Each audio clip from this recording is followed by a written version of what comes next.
саломи маро қабул кунед дӯстони хубам. Соат ба вақти Прагада ва ба вақти Москав 12 душанбе бошад 14 дар соате ки ҳамарӯза ман Шалои Гулхоҷа бароятон хабарҳои тозаи Тоҷикистону ҷаҳонро тақдим мекунам ва дар давоми ин суҳбат албатта кӯшиш мекунам ба суолҳое ки дар ҷарони пахшҳои мустақим аз мо мепурсед ҷавоб бидиҳам. Кумитаи ҳолатҳои фавқулодаи Тоҷикистон мегӯяд таркиши баллони газ дар ошхонаи Самарқанди шаҳри Панҷакент 23 нафарро маҷрӯҳ кардааст. Ҳамаи осебдидагон кормандони ошхона буданд. Таркиш нисфи рӯзи 25 январ ба амал омада буд. Баъди чанд соат аз сар задани ин ҳодиса вазорати корҳои дохилӣ теъдоди захмиёнро 12 нафар эълон кард. Ба қавли Кумитаи ҳолатҳои фавқулода 15 нафар аз маҷрӯҳон зан ва 8 тани дигар мардон мебошанд ки бо ҷароҳатҳои мухталиф дар бемористонанд. Се зани аз 37 то 72 сола дар шӯъбаи эҳёгарӣ қарор доранд. Вазни 3 нафар аз занон ки аз 21 то 42 сол доранд ва 2 марди 27 сола вазнин арзёбӣ мешавад. ҳолати саломатии 9 зан ва 5 марди дигар низ вазнини миёна будааст. Аз байни ин ҳама маҷрӯҳон танҳо як ҷавони 21 сола баъди муоинаи тиббӣ ба хона ҷавоб дода шудааст. имрӯз бо ширкати Эмомалии Раҳмон президенти Тоҷикистон ҷаласаи васеи ҳукуматӣ баргузор мешавад. Дар ин иҷлосия кори яксола хулосагирӣ шуда нақшаву барномаҳо барои соли ҷорӣ баррасӣ мегарданд. Як манбаи Азия Плюс дар ҳукумат гуфтааст, аз ҷумла ҳисоботи Қоир Расулзода нахуст вазири Тоҷикистон оид ба натиҷаҳои рушди иҷтимоиву иқтисодии кишвар дар соли гузашта шунида мешаванд. эҳтимол меравад ки тағйироти кадрӣ низ сурат бигирад. Дар ҷаласа ба ҷуз аз намояндагони ҳукуматӣ раҳбарони ҳамаи шаҳру ноҳияҳо, вазорату ниҳодҳои давлатӣ, сарварони донишгоҳҳову бонкҳои кишвар низ даъват шуданд. бояд гуфт ҷаласаи мазкур як рӯз пас аз ироаи паёми ҳарсолаи Эмомалии Раҳмон раиси ҷумҳурии Тоҷикистон доир мегардад. Президент рӯзи 26 январ аз кори яксолаи ҳукумат натиҷагирӣ кард ва мисли дафъаҳои гузашта бештар аз муваффақиятҳо гуфт. Ба қавли мухолифон дар паёми имсола ба мушкили муҳоҷирони тоҷик ва нарх дар бозорҳову маҳдудияти озодии баён ва дину иқтисод ишораи хусе нашуд.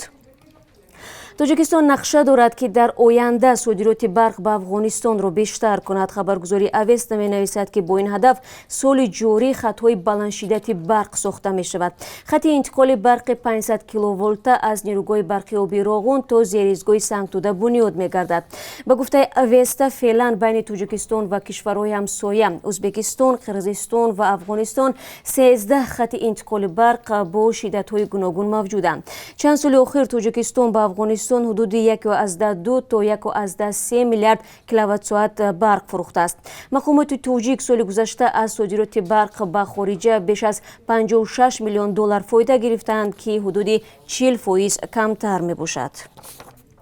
раҳбарияти ширкати Яндекс Такси аз мақомоти Москва дархост кардааст ки ронандагону курьерҳо ва ё интиқолдиҳандагони ғизои ин ширкат ки шаҳрвандии Русияро надоранд аз коронавирус эм карда шаванд. Хабаргузории ТАСС аз қавли масъулини ин ширкат менависад ки на ҳамаи ин кормандон суғуртаи тиббӣ доранд. Бинобар ин хоҳиш шудааст ки ба ин муҳоҷирон ваксинзании ройгон ташкил гардад. аз ҷумла зикр шудааст ки дар давраи пандемия талабот ба хадамоти ронандагон ва интиқолдиҳандагони ғизо афзудааст ва зарур аст ки онҳо дар навбати аввал эм бигиранд.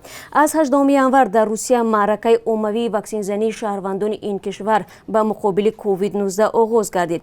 қаблан Анна Попова, раҳбари Роспотребнадзор, гуфта буд ки феълан эм кардани муҳоҷирон ва хориҷоне ки дар Русия зиндагӣ мекунанд пешбинӣ нашудааст. инам дар ҳолест ки муҳоҷирон ба гурӯҳи осебпазир дохил мешаванд, зеро аксари онҳо дар соҳаи хидматрасонӣ кор карда бо мардуми зиёд дар тамос ҳастанд. дар давраи пандемияи коронавирус аз вилояти Москав беш аз 400 шаҳрванди хориҷиро ихроҷ карданд ки аксарияташон зодагони Осиёи марказӣ буданд. бино ба изҳороти хадамоти матбуотии саридораи амнияти минтақавӣ аз 1 март то 31 декабри соли гузашта 404 муҳоҷир аз ҳисоби Русия ба ватанашон фиристода шуданд. аз ин миён 81% муҳоҷирони ӯзбек ва 8% муҳоҷирони тоҷик ташкил доданд. ҳукми ихроҷ дар нисбати онҳое татбиқ шудааст ки бидуни асос дар қаламрави Русия қарор доштанд ва ё ҳуқуқбайронкунии маъмуриро содир карданд. ҳоли ҳозир бо 36 муҳоҷири дигар дар марказҳои муваққатии нигаҳдории хориҷон интизори интиқолашон тавассути парвозҳои чартерӣ ба ватан ҳастанд. حامیان حقوق مهاجران در روسیه میگویند بنابر بسته بودن مرزها و برقرار نشدن پروازهای دائمی بین تاجیکستان و روسیه باعث آن شده است که مهاجران تاجیک با هر وسیله حتی برای غیرقانونی کوشش میکنند خود را به روسیه برسانند. به گفته آنها در این اواخر حالتهای نیز زیاد بوده است که بعضی مسافران پروازهای چارتری را که با تاجیکستان به روسیه رفتند از داخل فرودگاه بیرون شدن نگذاشتند. محمد صابر حقوقشناسی سازمان تانک جهانی در مسکو میگوید تقریبا یک هفته پیش زیاده از 100 نفر را که برای ورود به روسیه سبب نداشتند از جرم مرزبانی اجازه گذشتن را ندادند و بازپس فرستادند. به گفته حامیان حقوق یکی از سبب‌های راه نیافتن این مسافران به خاک روسیه تقلبی بودن ورقه‌های طبی آنهاست. بعضی از این شهروندان تا بازپس فرستادنشان به وطن 2 هفته در فرودگاه‌های مسکو بند مانده مجبور شدند شبها را در کرسی‌های فرودگاه و بدون یگان شرایط بهداشتی روز کنند. در بین آنها زنان و کودکان خردسال نیز بوده است. حالا یکی از راه‌های ورود به روسیه این طبابت گفته می شود. گروه شهروندان با استفاده از این امکانیت حجت‌های قلبکی طبی را پیشنهاد می‌کنند. هرچند به این مسافران بلیط فروخته می شود ولی مرزبانان در فرودگاه روسیه این حجت‌های طبی را موشکافانه تفتیش می‌کنند. در صورتی که اگر قلبکی بودن حجت آشکار شود صاحب آن را اجازه ورود به روسیه نمی‌دهند. آنهایی که این شب و روز برای طبابت به روسیه می‌روند در اساس حجت‌های طبی حق دریافت اجازه کار را ندارند و موظفند که بعد گرفتن معالجه به وطن برگردند. جهان در عهد کرونا ویروس نو به یک مرحله تیره دیگری رسید. روز 26 ژانویه تعداد ثابت شده گرفتاران کووید 19 در سیاره از 100 میلیون نفر گذشت و در زمانی که کشورها برای پیشگیری از سرایت هرچی بیشتر نمادهای نوی ویروس و تقسیم واکسن دست و پا میزنند. در ایالات متحده هفته گذشته تعداد گرفتاران بیماری از 25 میلیون گذشت. در این کشور که بیشتر از همه از کرونا ویروس نو آسیب دیده است بنا به آمار دانشگاه جان هاپکینز بیماری تا کنون 425,000 نفر را کشته است. 100 میلیون نفری که کرونا ویروس نو بیمار کرده است یک از 3% اهالی جهان را تشکیل می‌دهد. اما به گفته متخصصان ممکن است تعداد بیماران از این هم بیشتر باشد چون ثبت بیماران نه در همه کشور درست به راه مانده شده است.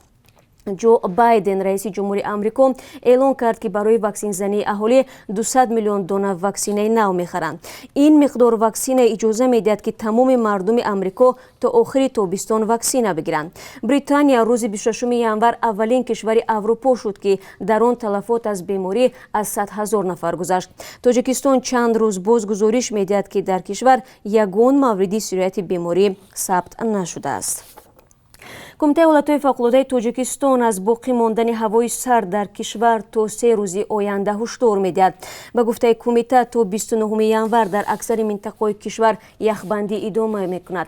برای جلوگیری از فلاکت در شهروندان خواسته شده است که قاعده‌های بی‌خطری سوختار را جداً رعایت کرده دستگاه‌های برقی را بی‌نظارت نگذارند. همچنین بر رانندگان توصیه شده است که سرعت حرکت ماشین‌ها را بالا نبرند و از هر گونه سفرهای بی‌ضرورت از طریق راه‌های کوهی خودداری نمایند. ضمناً وزارت کارهای داخلی تاجیکستان از یک صدمه مرگبار در روز دوشنبه کلوب خبر می‌دهد. به گفته منبع در پی آن 1 نفر هلاک و 3 کس دیگر مجروح شدند. در خبرنامه گفته می شود صدمه با عیب راننده 35 ساله ماشین تویوتا کامری رخ داده است. این ساکن شهر دوشنبه هنگام حرکت از عهده اداره نقلات نبرآمده به ماشین ساکن 30 ساله نویه ووسی برمیخورد. در نتیجه یک مسافر 61 ساله هلاک می شود. 3 نفر با شمول نابالغ 7 ساله جراحت برداشته در بیمارخانه می باشند. در رابطه با این صدمه تفتیشات جریان دارد. و بینندگان عزیز حالا برای شما چون همیشه در پایان صحبت درباره قرب اسعار خارجی معلومات میدیم.